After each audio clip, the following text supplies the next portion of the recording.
question should be asked privately to Mr. Donovan, and he'll give you the private answer, because it may be something you want to negotiate that you don't want the rest of the world to hear, which is the right way to do it.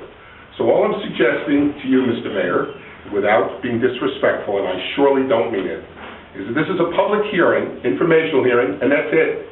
It's not for us to have a dialogue like it's apparently starting, and a lot of people came here for the public hearing as needed to support the church.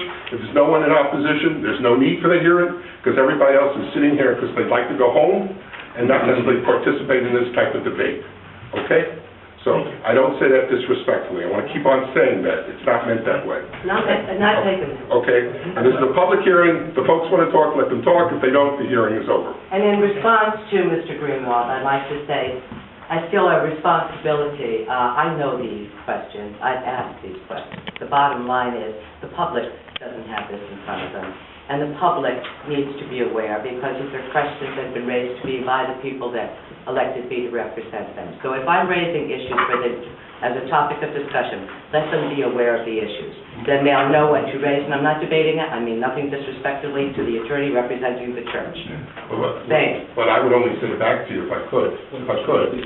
You could bring that up at your village board meeting before you vote. I like talking to the people when they're here, Gary. Okay. I think we had a gentleman there. Little Andrews. I'm sorry, sir, we'll get you next, okay? Okay, thank you. Yes. I'd like to disagree with Mr. Greenwald.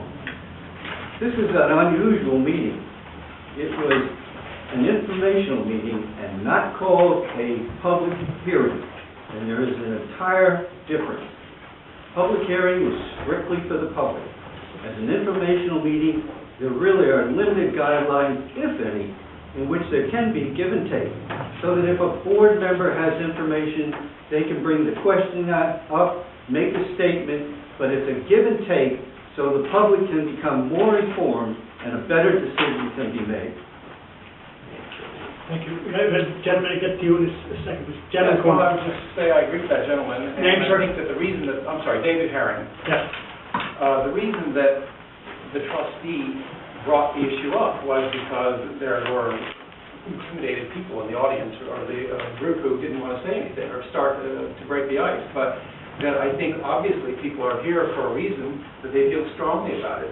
I feel disadvantaged to be the first one to speak, really, because I don't really know that much about the issue, but I do know enough about Goshen and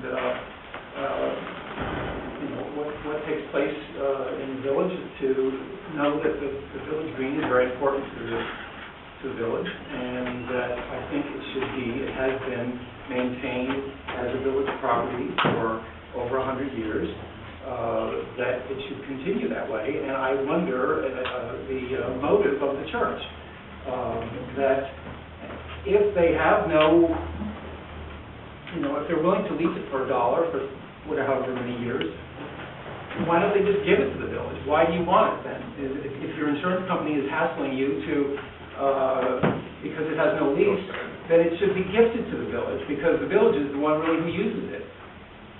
My fear is that an institution like this church, who might be in financial difficulty, will finance it or mortgage it, and it will end up in being owned by some bank or other institution, and that we're going to end up having to buy it back at taxpayer expense.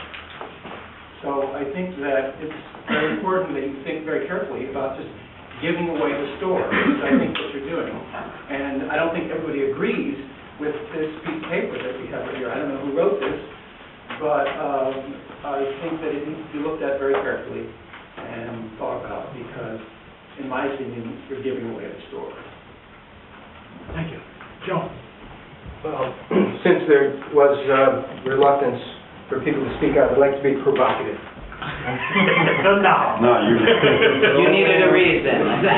I'd like to be provocative, and I hope it will provoke a lot of discussion. I think the key question here is not a question of the lease, it's a question of title.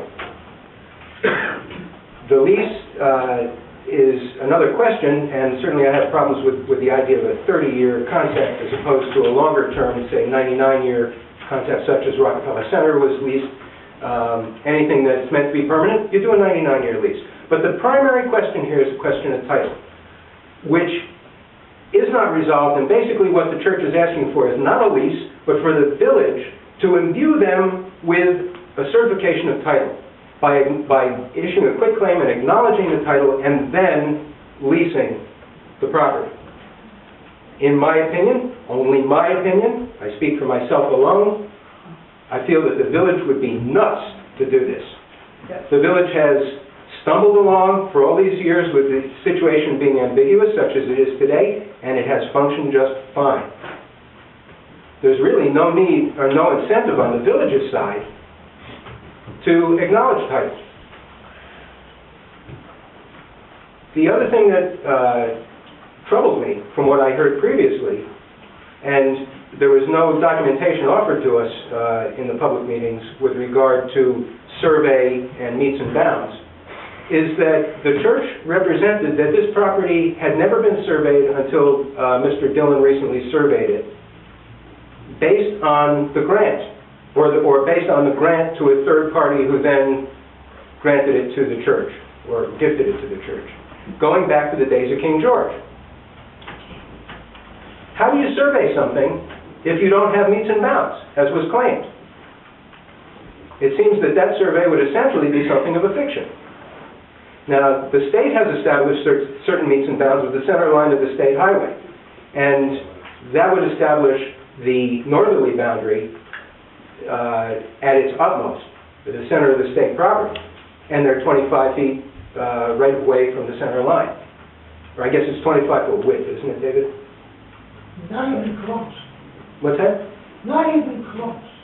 Whatever it is, the state has done a survey when they built the highway, and that's one boundary. I did suggest previously, and again I would like to offer this for people to chew on, that perhaps there's a compromise here where title could be acknowledged to the village, say from the inner boundaries of the sidewalks out to the state right-of-way, or from the back of the monument out. Anything that is clearly a village functional property. I wouldn't go so far as to suggest that the church gift it to the village, but it's not a bad idea. It's their property, they can do with it as they wish, but certainly the church would unburden themselves of liability if they no longer held title to it. Something for people to chew on. Thank you. Yes, sir. Ted Garland, 91 Murray Avenue. I just want to point out that the state right-of-way is about 100 foot wide, and it was provided many years ago, but they did not do things by survey. If you go back many years, you find that many of the roads were never dedicated. People still own, in many areas of Orange County, if not Bergen County, and this whole region, to the center line of roads. And the road has, the villages, towns, and cities have a right to those areas by use, for the traveled way. So the fact that the road is 100 foot wide is not even relevant to what we're talking about here. This seems to be a fairly simple thing. They want to have the right to have a insurance on the property, and they want to clear up the title, and they want to allow the village to continue to use it. And there's no great amount of money talked about. It seems to be a very simple thing, and we're going to make it very confused. Can I just clarify one thing? Thank you. John, can I clarify one thing? Hold on. Gary didn't move right there. Okay. I've not had the joy of meeting the gentleman to my right. Joel Markowitz. My dear colleague, Mr. Markowitz, unfortunately, is completely wrong on almost everything he said. Other than that, it's not being provocative. Provocative means you're going to think about something and deal with it. Title. Title's been resolved between the village and the church, and there's no issue, at least in my mind, based upon the conversations with the village, that the ownership is with the church. There is no, unless he owns a title company and knows something different than both sets of attorneys, the title belongs to the church. In your opinion. Excuse me, that's what title companies said. Unless you own a title company, it might be different on that as well.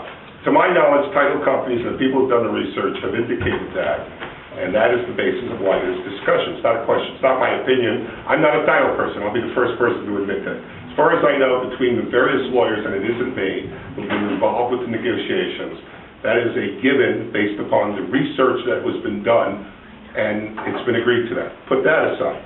The next part is, which is, I think, lunacy, is the suggestion somehow